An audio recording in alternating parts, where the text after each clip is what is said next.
कभी महसूस किया है कि हमारी जिंदगी तनाव, चिंता और परेशानियों के एक अंतहीन चक्र में घूम रही है। हम चाहे कितनी भी मेहनत कर लें, किसी भी मंजिल पर पहुंच जाएं, दुख किसी न किसी दरवाजे से लौट ही आता है। कभी शरीर साथ नहीं देता, कभी मन उदास हो जाता है, तो कभी दूसरों का बर्ताव दिल दुखा जाता है। हम राहत के लिए कभी दवा का सहारा लेते हैं, कभी मनोरंजन में मन बहलाते हैं, तो कभी पूजा पाठ से सुकून खोजते हैं।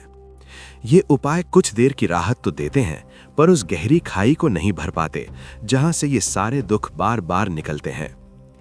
लेकिन क्या हो अगर मैं आपसे कहूं कि इस दुख के पीछे एक पूरा विज्ञान छिपा है, एक ऐसी कहानी जो हमारे जन्म से भी पुरानी है, और इसे हमेशा के लिए खत्म करने की चाबी एक ऐसे प्राचीन भारतीय दर्शन में है जिसे आज हम लगभग भूल चुके हैं। ये कोई जादुई नुस्खा नहीं, बल्कि हमारे ही अस्तित्व की कहानी है, हमारे होने के ब्लूप्रिंट को समझने का एक गहरा और तार्किक तरीका। इस वीडियो में हम महर्षि कपिल की परंपरा से मिले सांख्य दर्शन के उस नक्शे को खोलेंगे जो हमें दुखों के लैबिरिंथ से बाहर निकालकर हमेशा के लिए शांति का रास्ता दिखा सकता है। हम समझेंगे कि कैसे ये प्राचीन आंतरिक विज्ञान हमारे ब्रह्मांड, मन और चेतना की कहानी को 25 किरदारों में पिरोता है, और यही कहानी हमें मुक्ति का रास्ता दिखा सकती है। तो तैयार हो जाइए, क्योंकि आज हम सिर्फ फिलॉसफी पर बात नहीं करेंगे, बल्कि उस कहानी को सुनेंगे जो जिंदगी को देखने का आपका नजरिया हमेशा के लिए बदल सकती है। इस महान कहानी की शुरुआत एक गहरे सवाल से होती है। आखिर इंसान दुख क्यों भोगता है, और इस दुख का ऐसा कौन सा अंत है जिसके बाद कोई नया दुख शुरू ना हो? सांख्य कहता है कि हमारी कहानी में 3 तरह के दुख मुख्य विलन हैं। पहला है आध्यात्मिक दुख, वो कांटा जो हमारे अपने अंदर से चुभता है, जैसे बुखार या सिर दर्द जैसी शारीरिक तकलीफें, और चिंता, क्रोध, डर या ईर्ष्या जैसे मानसिक जख्म। दूसरा है आधि भौतिक दुख, जो हमें बाहर की दुनिया और दूसरे किरदारों से मिलता है, जैसे किसी का अपमान, किसी जानवर का हमला या कोई हिंसा की घटना। और तीसरा है आधि दैविक दुख, वो चुनौतियां जो प्रकृति की विशाल शक्तियों से आती हैं, जिन पर हमारा कोई बस नहीं चलता, जैसे भूकंप, बाढ़ या कोई महामारी। सांख्य दर्शन का सबसे बड़ा मकसद इन तीनों दुखों के खेल को हमेशा के लिए खत्म करना है और एक ऐसी अवस्था तक पहुंचना है जिसे कैवल्य या परम मुक्ति कहते हैं। इस मंजिल का रास्ता बाहरी दुनिया की भाग दौड़ में नहीं, बल्कि हमारे ही अस्तित्व की कहानी को समझने में छिपा है। सांख्य किसी पूजा पाठ वाले धर्म की तरह नहीं, बल्कि एक मनोवैज्ञानिक और तार्किक कहानीकार की तरह काम करता है, जो हमें सृष्टि और चेतना के 2 मूल पात्रों के जरिए जीवन का पूरा नाटक समझाता है। तो तैयार हो जाइए, क्योंकि आज हम सिर्फ फिलॉसफी पर बात नहीं करेंगे, बल्कि उस कहानी को सुनेंगे जो जिंदगी को देखने का आपका नजरिया हमेशा के लिए बदल सकती है।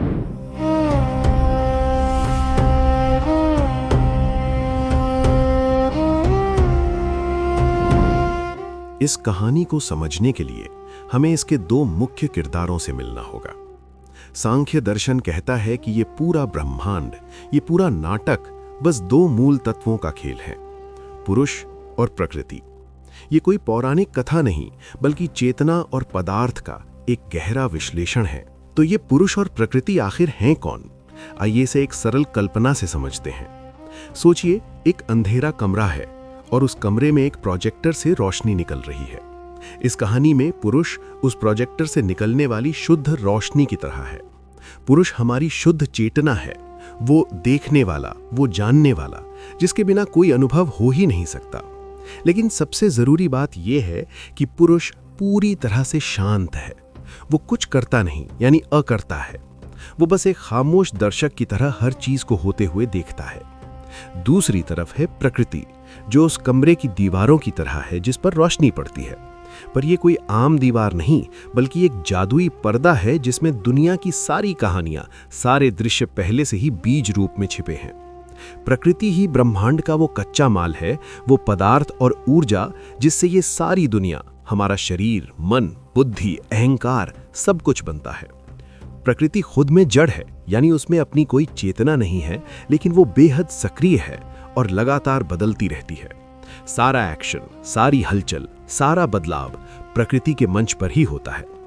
खेल तब शुरू होता है जब पुरुष की चेतना रूपी रोशनी प्रकृति के पर्दे पर पड़ती है। जैसे चुंबक को देखकर लोहा खिंच जाता है, ठीक वैसे ही पुरुष की मौजूदगी भर से प्रकृति में हलचल मच जाती है और सृष्टि की कहानी शुरू हो जाती है। तो प्रकृति ये सब करती कैसे है? सांख्य कहता है कि प्रकृति 3 धागों से बुनी है, जिन्हें 3 सूक्ष्म ऊर्जाएं या गुण कहते हैं, सत्व, रजस और तमस। जैसे लाखों रंग असल में सिर्फ 3 मूल रंगों लाल, हरे और नीले के मेल से बनते हैं, वैसे ही दुनिया की हर चीज, चाहे वो एक पत्थर हो, एक पौधा हो या हमारा अपना मन, इन्हीं 3 गुणों के अलग अलग मिश्रण से बनी है। सत्व का स्वभाव है प्रकाश, शांति और संतुलन। रजस का स्वभाव है गति, क्रिया और बेचैनी, और तमस का स्वभाव है जड़ता, अंधकार और ठहराव। सृष्टि की शुरुआत से पहले ये तीनों गुण प्रकृति में गहरी नींद में एक संतुलित अवस्था में सो रहे होते हैं, लेकिन जैसे ही पुरुष का सानिध्य मिलता है, इस संतुलन में हलचल मच जाती है और सृष्टि के विकास का अद्भुत नाटक शुरू हो जाता है। ये कहानी एक बीज से पेड़ बनने की तरह है। जब पुरुष यानी चेतना और प्रकृति यानी पदार्थ का संपर्क होता है, तो प्रकृति के गर्भ से सबसे पहले महत या बुद्धि का जन्म होता है।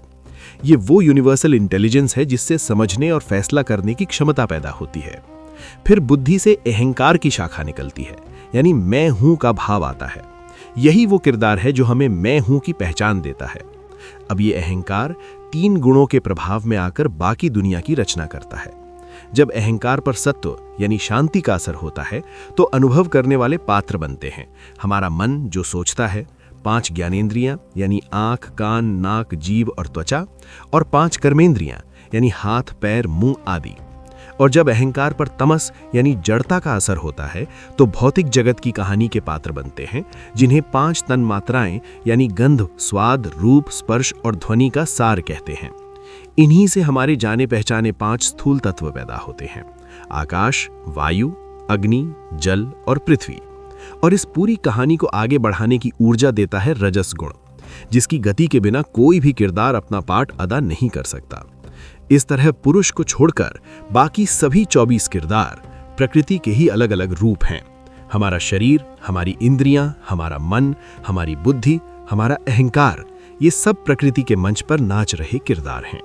और हमारे सारे दुखों की जड़ इसी बुनियादी कहानी को भूल जाने में छिपी है।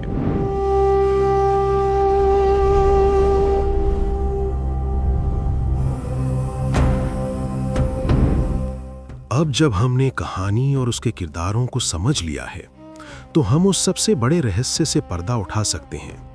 अगर हमारा असली स्वरूप यानी पुरुष शुद्ध, शांत और खामोश दर्शक है, तो फिर हमें दुख, दर्द और तनाव का अनुभव क्यों होता है?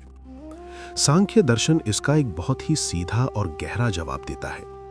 हमारे सारे दुखों का कारण कोई बाहरी विलेन नहीं, बल्कि एक आंतरिक भूल है, एक ऐसा भ्रम जिसे कहते हैं अविवेक, जिसका मतलब है दर्शक का खुद को नाटक और उसके किरदारों से जोड़कर देख लेना। इसे एक मशहूर उदाहरण से समझते हैं। कल्पना कीजिए एक बिल्कुल पारदर्शी रंगहीन स्फटिक रखा है।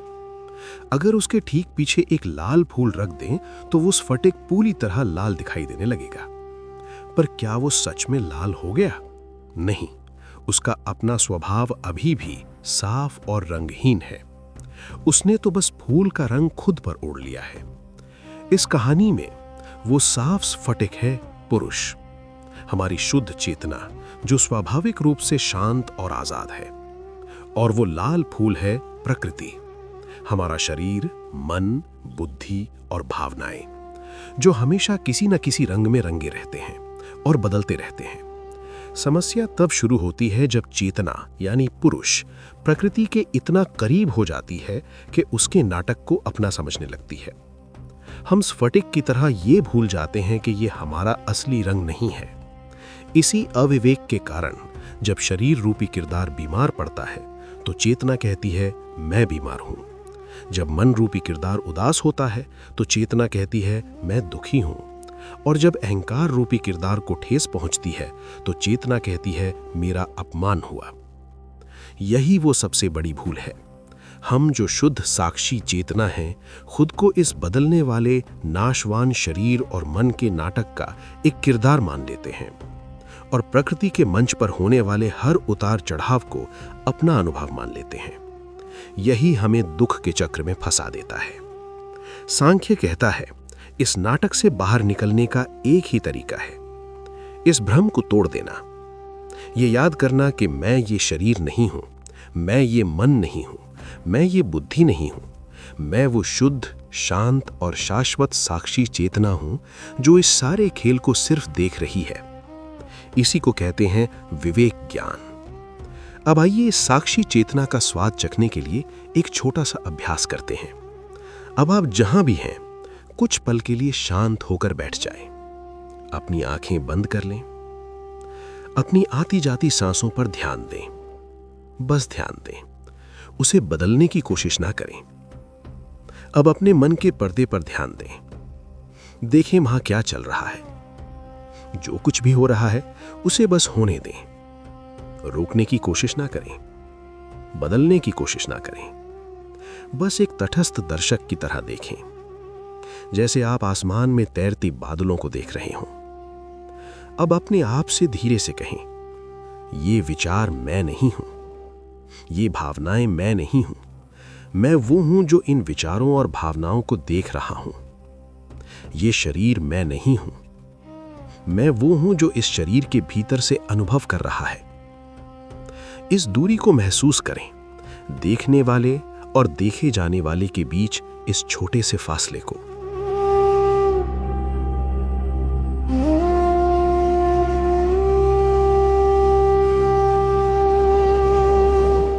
अब धीरे धीरे अपनी आंखें खोलें।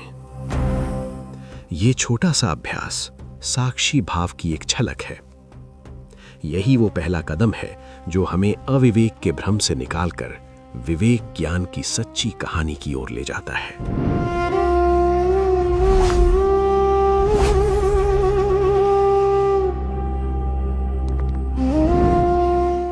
अब तक हमने सांख्य दर्शन की कहानी को समझा, लेकिन ये सिर्फ सुनने की कहानी नहीं है, ये एक जीने की कला है। जैसे हम अपनी रोजमर्रा की जिंदगी के नाटक को बेहतर बनाने के लिए इस्तेमाल कर सकते हैं। जैसे आधुनिक जीवन की कहानी का सबसे बड़ा विलन है तनाव और चिंता। तनाव का कारण बाहरी घटनाएं उतनी नहीं है जितना उन पर हमारी आंतरिक प्रतिक्रिया है। सांख्य का साक्षी भाव यहां एक शक्तिशाली ढाल की तरह काम करता है। जब भी आप तनाव, चिंता या गुस्से के किरदार को अपने मन के मंच पर देखें, तो तुरंत साक्षी मोड में शिफ्ट हो जाएं। खुद को याद दिलाएं, ये भावना मैं नहीं हूं, ये प्रकृति का एक खेल है, मेरे मन का एक सीन है, मैं पुरुष हूं जो इसे देख रहा है। कल्पना करें, आप एक नदी के किनारे बैठे हैं और ये विचार और भावनाएं पानी में बहती पत्तियों की तरह हैं। आप नदी नहीं हैं, आप किनारे पर बैठे दर्शक हैं। ये छोटा सा बदलाव आपको भावनाओं के बहाव से डूबने से बचाता है। यही कहानी हमें बेहतर फैसले लेने में भी मदद करती है। हम अक्सर गलत फैसले इसलिए लेते हैं क्योंकि हम अपने चंचल मन की स्क्रिप्ट पर काम करते हैं, अपनी बुद्धिपूर्ण निर्देशन को नहीं सुनते। सांख्य हमें सिखाता है बुद्धि को मन का निर्देशक बनाना। कोई भी बड़ा फैसला लेने से पहले अपनी मानसिक हालत जांचें। क्या आप बेचैन हैं, रजस, या शांत हैं, सत्व? रजस के तूफान में लिए गए फैसले अक्सर कहानी को गलत मोड़ दे देते हैं। मन की आवाज और बुद्धि का विश्लेषण दोनों को अलग अलग देखें, फिर उस विकल्प को चुनें जो आपकी कहानी में लंबे समय के लिए शांति और संतुलन यानी सत्व गुण को बढ़ाता है। ये हमारी प्रोडक्टिविटी और आदतों पर भी लागू होता है। अगली बार जब आप खुद को सोफे पर पड़ा हुआ पाएं और किसी जरूरी काम को टाल रहे हों, तो पहचानिए ये तमस गुण है, आलस्य का किरदार। सांख्य कहता है सीधे फोकस में जाना मुश्किल है, पहले आपको गति की चिंगारी रजस चलानी होगी, जैसे सिर्फ 5 मिनट टहल लेना या कोई छोटा सा आसान काम कर लेना। यह आलस के सीन को तोड़ देता है, और जब आप एक्शन में आ जाएं तो उस ऊर्जा को अपने मुख्य काम में लगाकर उसे एक शांत और फोकस्ड सात्विक लक्ष्य की ओर मोड़ दें। और अंत में ये हमें रिश्तों की कहानी को बेहतर ढंग से समझने में मदद करता है। रिश्तों में टकराव का मुख्य कारण अक्सर अहंकार का किरदार होता है। सांख्य कहता है हर व्यक्ति में सत्व, रजस और तमस का मिश्रण अलग होता है। जब आप ये समझते हैं तो आप दूसरों के व्यवहार को व्यक्तिगत रूप से लेना कम कर देते हैं। आप जानते हैं ये उनकी प्रकृति का खेल है। टकराव के सीन में खुद से कहें, ये मेरी प्रकृति और उनकी प्रकृति का टकराव है। और जब आप ये महसूस करते हैं कि दूसरा इंसान भी आपकी तरह अपने गुणों के नाटक से बंधा है, तो गुस्से की जगह अपने आप करुणा आ जाती है।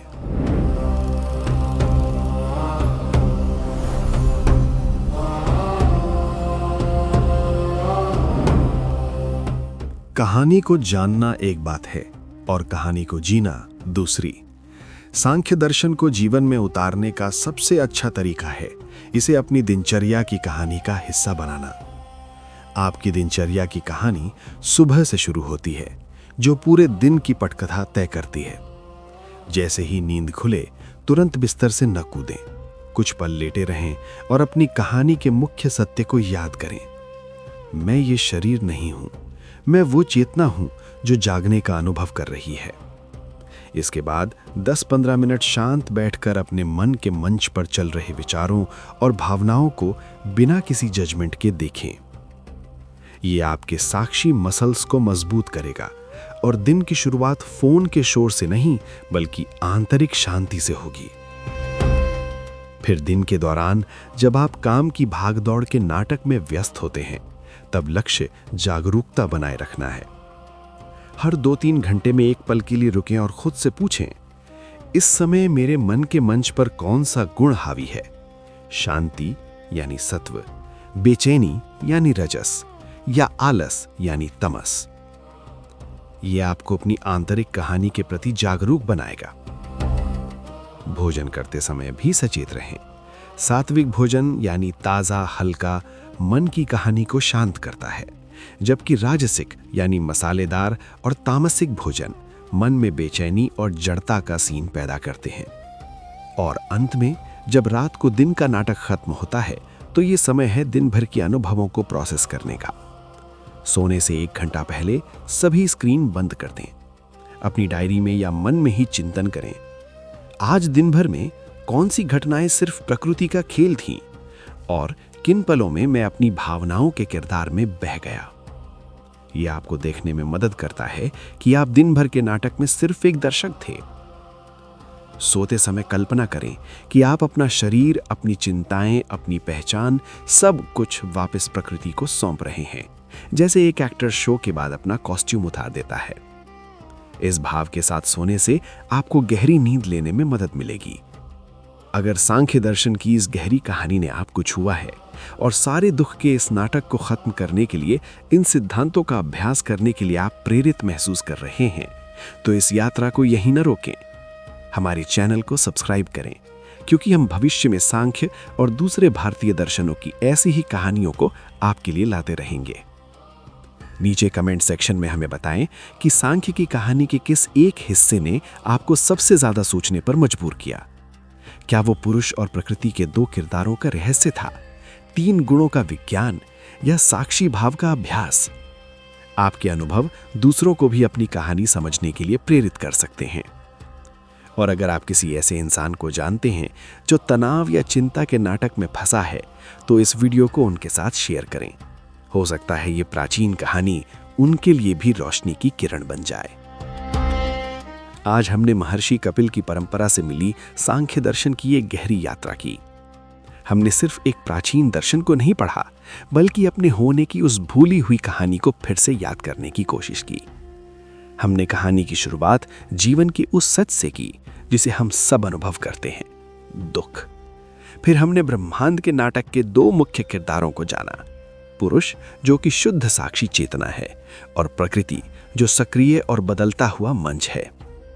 हमने देखा कि कैसे प्रकृति के 3 गुणों सत्व, रजस और तमस के खेल से हमारा मन, बुद्धि, अहंकार और ये शरीर रूपी किरदार बने हैं। और यहीं हमें अपने सारे दुखों का मूल कारण मिला, अविवेक, यानी वो महान भूल। जब शुद्ध साक्षी पुरुष खुद को गलती से प्रकृति के इन बदलते हुए किरदारों के साथ एक मान लेता है, तो दुख का जन्म होता है। लेकिन सांख्य सिर्फ समस्या बताकर नहीं छोड़ता, वो कहानी का एक शक्तिशाली समाधान भी देता है, विवेक ज्ञान। ये याद करना कि मैं ये शरीर मन नहीं, बल्कि शुद्ध साक्षी चेतना हूँ। हमने साक्षी भाव और गुणों के मैनेजमेंट जैसी प्रैक्टिकल तकनीकें सीखी, जिन्हें हम अपनी रोजमर्रा की जिंदगी के नाटक में इस्तेमाल कर सकते हैं। सांख्य दर्शन हमें याद दिलाता है कि हम हालातों के नाटक में फंसे मजबूर किरदार नहीं है। हमारे अंदर दुख के इस चक्र को तोड़ने और स्थायी शांति यानी कैवल्य को पाने की शक्ति है। ये यात्रा बाहर की दुनिया को बदलने की नहीं, बल्कि अपने अंदर देखने का नजरिया बदलने की है। ये कर्ता होने के भ्रम से हटकर साक्षी होने के सच में जीने की यात्रा है। तो इस कहानी को अपने साथ ले जाएं। हर बार जब आप दुख या तनाव महसूस करें तो खुद को याद दिलाएं, ये प्रकृति का खेल है, मैं इसे देखने वाला हूं। ये एक छोटा सा लेकिन गहरा बदलाव है, जो धीरे धीरे आपको दुख के बंधनों से आजाद कर सकता है और आपके असली मुक्त और शांत स्वरूप का अनुभव करा सकता है।